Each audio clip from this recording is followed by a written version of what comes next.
കർക്കിടക സംക്രാന്തിയായിട്ട് നമ്മുടെ ഫ്രിഡ്ജും കൂടെ അങ്ങോട്ട് വൃത്തിയാക്കാമെന്ന് വിചാരിച്ചു കേട്ടോ. ഇപ്പം അടുത്ത് ഞാൻ വൃത്തിയാക്കി വെച്ചിട്ടുള്ളൂ, അതുകൊണ്ട് അധികമായിട്ട് നമുക്കൊന്നും ചെയ്യാൻ വേണ്ടിയിട്ടൊന്നുമില്ല. എന്നാലും ഒന്നും കൂടെ ഒന്ന് തുടച്ച് വൃത്തിയാക്കി എടുക്കാമെന്ന് വിചാരിച്ചു.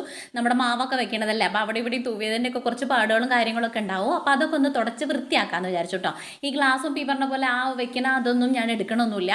അതൊക്കെ ഞാൻ ഇപ്പോൾ കഴിഞ്ഞ ആഴ്ച എടുത്ത് ക്ലീൻ ആക്കി വെച്ചതാണ് കേട്ടോ. അതുകൊണ്ട് എല്ലായിടും ഒന്ന് ഡീപ്പായിട്ടൊന്ന് തുടച്ച് ക്ലീൻ ആക്കി എടുക്കാമെന്ന് വിചാരിച്ചു കേട്ടോ. ഏതായാലും എല്ലായിടും വൃത്തിയായിട്ടിരിക്കല്ലേ, മെയിനായിട്ട് നമ്മുടെ ഫ്രിഡ്ജ് അങ്ങോട്ട് വൃത്തിയാക്കാമെന്ന് ആദ്യം തന്നെ വിചാരിച്ചേ. ഇനി നമ്മുടെ കിച്ചണാണ് കേട്ടോ വൃത്തിയാക്കാനുള്ളത്. അത് വല്ലാത്തൊരു പാടാണ്, അതുകൊണ്ട് അത് ഇപ്പോഴല്ല ലാസ്റ്റിലേക്ക് വെച്ചിട്ടുണ്ട്. അങ്ങനെ നമ്മുടെ ഫ്രിഡ്ജൊക്കെ ഒന്ന് തുടച്ച് മേനാക്കിയിട്ട് വേണ്ട കാര്യങ്ങൾ മാത്രം അതിനകത്തേക്ക് വെച്ചു, വേണ്ടാത്തതൊക്കെ ഞാൻ പഴയതൊക്കെ എടുത്തിട്ട് ഒഴിവാക്കാൻ വേണ്ടിയിട്ടും വെച്ചിട്ടുണ്ട് കേട്ടോ. താഴെ ഇരിക്കുന്നതിൽ സോസും കാര്യങ്ങളും പിന്നെ സംസം വെള്ളമൊക്കെയാണ് കേട്ടോ. ഈ അജിന് പോയിട്ട് കൊണ്ടുതരുന്നതൊക്കെ എനിക്കിഷ്ടമാണ് കേട്ടോ അത്.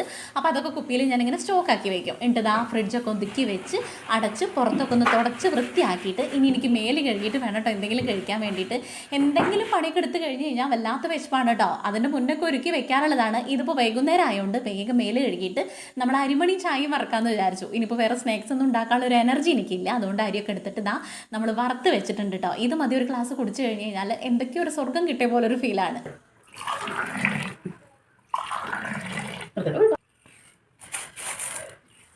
അങ്ങനെ ചൂടുള്ള കട്ടനൊക്കെ ഒഴിച്ചിട്ട് അതിലേക്ക് അരിമണിയും പെറുക്കിയിട്ട് കുറച്ച് നാളികേരം കൂടെ ഇട്ടിട്ട് ഇതാ നമ്മൾ ഇനി ചൂടോടുകൂടി ഇരുന്ന് കുടിക്കാൻ വേണ്ടിയിട്ട് പോവുകയാണ് കേട്ടോ. കണ്ണൻകുട്ടി കളിക്കാൻ പോയതാ, അവൻ കളി കഴിഞ്ഞ് വന്നിട്ട് വേണം കൊടുക്കാൻ വേണ്ടിയിട്ട്. ഞാനും പൂജറ്റും കൂടെ ഇരുന്നിട്ട് കുടിക്കുന്നുണ്ട് കേട്ടോ. ഇന്നത്തെ വീഡിയോ ഇത്രയേ ഉള്ളൂ. നാളെ നല്ലൊരു വീഡിയോ ആയിട്ട് കാണാൻ എല്ലാവർക്കും ടാറ്റാ ബൈ, സീ യു.